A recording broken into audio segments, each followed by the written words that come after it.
ዓለም ካብ ጥንቲ ጀሚራ ሓደ ዘይተመለሰ ሕቶ ተሳግረሉ እያ። ስለምንታይ እዮም ሕያዋት ሰባት መከራ ዝጸግቡ? ስለምንታይ እዩ ኣምላኽ ኣብ ልዕሊ ጻድቃን ክፉእ ነገር ክኸውን ዝፈቅድ? ቅድሚ ሸሓት ዓመታት ኣብ ታዕውዱ ትበሃል ምድሪ ሓደ እዩ ዝበሃል ሰብ ነዚ ሕቶ እዚ ብሂወት መሊስዎ እዩ። ኢዮብ ተራ ሃብታም ጥራይ ነበረን። ንሱ ብቕንዕንኡ ብትሕትንኡን ንፈጣሪ ብምፍራሕን ዝፍለጥ ዓንድታ ከተማ ነበረ። 7 ኣወዳትን 3 ኣዋልድን ዝወለደ ኣሽሓት ኣባጊዕን ኣግማልን ዝነበሮ ኣብ ምብራቕ ካብ ዘለዉ ሰባት ኩሎም ዝበለጸ ነበረ። ግና ኣብ ሓንቲ ጸልማት ዝተሰፈነ መዓልቲ እቲ ኩሉ ዝነበሮ ክብሪ ናብ ሓመድን ትክን ተቐይረ። ታሪክ ኢዮብ ካብ ምድሪ ዘይኮነስ ካብ ሰማይ ዝጅምር። መጽሓፍ ቅዱስ ከም ዝነገረና መላእክቲ ደቂ ኣምላኽ ኣብ ቅድሚ ኣምላኽ ቀረቡ። ሰይጣን እውን ኣብ ማእኸሎም ነበረ። ኣምላኽ ንሰይጣን ንባርያ ኢዮብ ኣስተውዒልካሉ ዶ? ከምኡ ዝበለ ቁኑዕን ጻድቕን ሰብ የለን በሎ። ሰይጣን ግና ብተንኰል መለሰ። ኢዮብ ብኾንቱ ዶ ንኣምላኽ ይፈርሕ እዩ? ንብረቱን ቤቱን ስለ ዝሓለኻሉ እዩ። ሕጂ ግና ኢድኻ ዘርጊሕካ ዘለዎ ኩሉ ሃብትን ታጥፋእኻሉ ኣብ ገጽካ ክርግመካ እዩ በሎ። ኣምላኽ ንኢዮብ ይኣምኖ ነበረ። ስለዚ ድማ ነቲ ፈተና ፈቐደ። እንሆ ዘለዎ ኩሉ ኣብ ኢድካ እዩ፣ ጥራይ ኣብ ነፍሳይ ትተንክፍ በሎ። ኢዮብ ዘይፈልጦ ናይቲ ኣብ ሰማይ ዝተጀመረ ዓብዪ ክሲ መሳለጥያ ኮነ።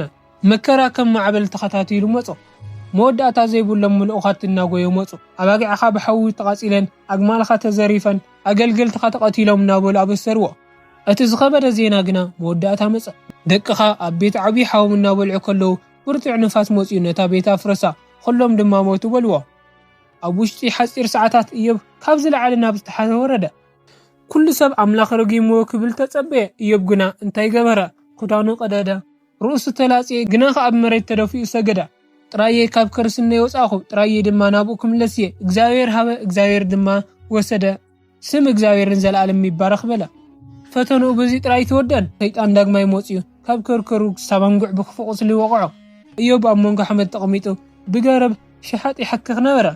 ሰበይቱ እኳ ተስፋ ቆሪጻ ንኣምላኽ ረጊምካ ሞት ክትብሎ ከላ፣ ኢዮብ ግና ንሕና ጽቡቕ ካብ ኣምላኽ ተቐቢልናስ ክፉእ ዳይ ንቕበልን ኢሉ ብእምነት ጸንዐ። 3 ዓረኹ ክበጽሕዎ መጹ። ን7 መዓልትን 7 ለይትን ካብቲ ስቓዩ ዝተለዓለ ሓንቲ ቃል እኳ ከይተዛረቡ ንሱ ተቐመጡ። ጸኒሖም ግና ክከራኸሩ ጀመሩ። ኢዮብ ኣምላኹ ብዘይ ምኽንያት ኣይቆጽዕን እዩ።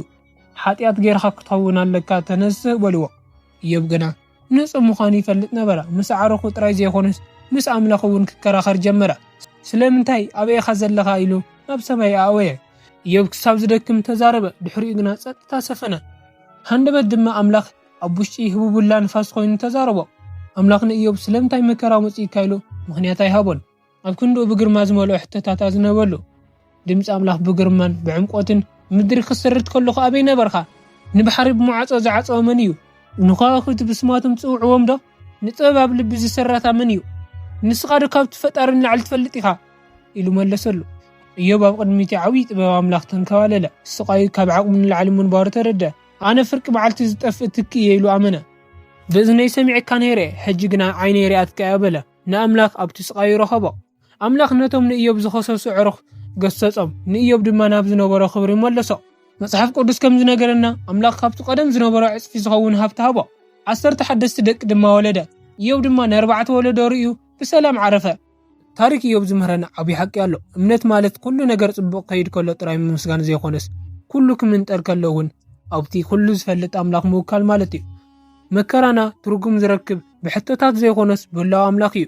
ባርከስታና ለማዓንቲ ቪድዮ እዚኣ ትመስል ነይራ። እዛ ቪድዮ እንተፈቲኹማ ላይክ፣ ሼር፣ ሰብስክራይብ ምግባር ቤተሰብ ይኹኑ።